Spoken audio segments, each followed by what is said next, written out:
2:12 de la madrugada. ¿Cuál es el pasado del verbo despertar? No, error. El pasado del verbo despertar es dormir. ¿Cuál es el pasado del verbo comer? Tener hambre.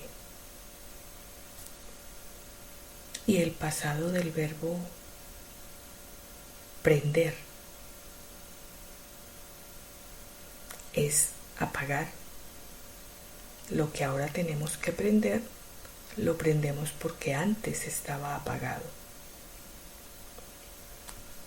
Y quizás muchos digan, pero eso no es normal.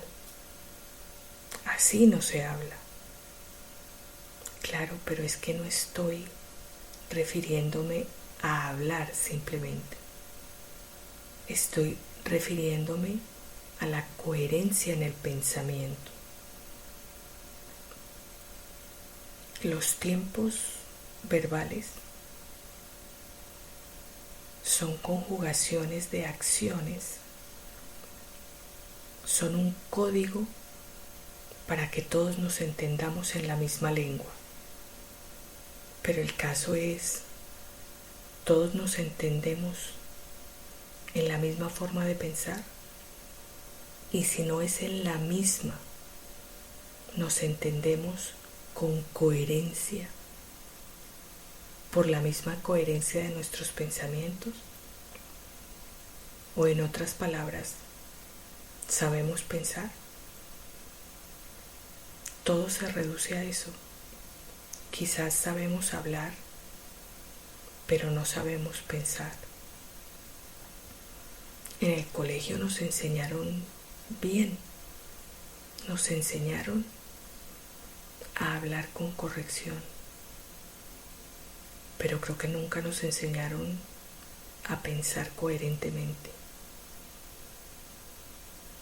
Esa materia probablemente es la filosofía, los tratados del pensamiento. Pero esas son palabras mayores. Hablamos de los pensamientos cotidianos, de expresar nuestras ideas, de hacernos entender no solamente por el lenguaje, sino porque pensamos en precedente y consecuente, en procesos. Si no, quisiera saber cuál es el pasado del verbo vivir. El lenguaje es obviamente viví. Pero ¿cuál es el pasado de vida? No lo sabemos, porque realmente no hay. Hay una sola vida que fue vivida en el pasado, tiene su presente y quizás tenga un futuro. A eso es a lo que me estoy refiriendo, a que las cosas tienen tiempos específicos para suceder y no es solamente conjugar una acción. No se queda en saber cómo se dice una palabra en otro tiempo. Es más importante tener claras las ideas,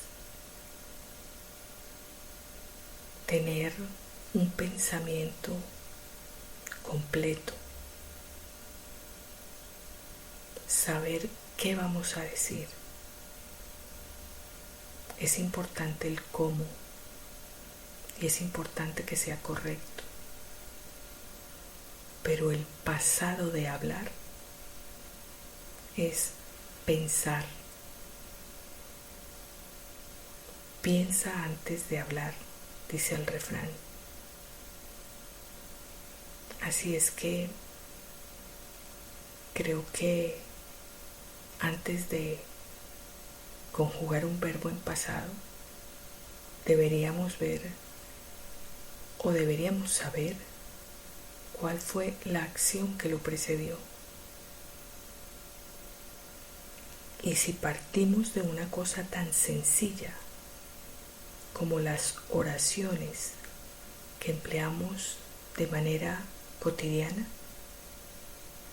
quizás podamos pasar a ideas más grandes, más poderosas, más expresivas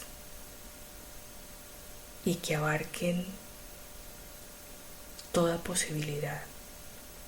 ¿Por qué? Porque la base del ser humano es pensar. Pensar es su esencia. Y gracias al pensamiento pudimos crear esa palabra y pudimos saber que esa palabra ejecutada ayer o hace un año o 1000 años se decía comí, dormí. He ahí la importancia de saber que el pasado de un verbo no es tan importante, porque no vienes a conjugar tu pensamiento con Marisa en la noche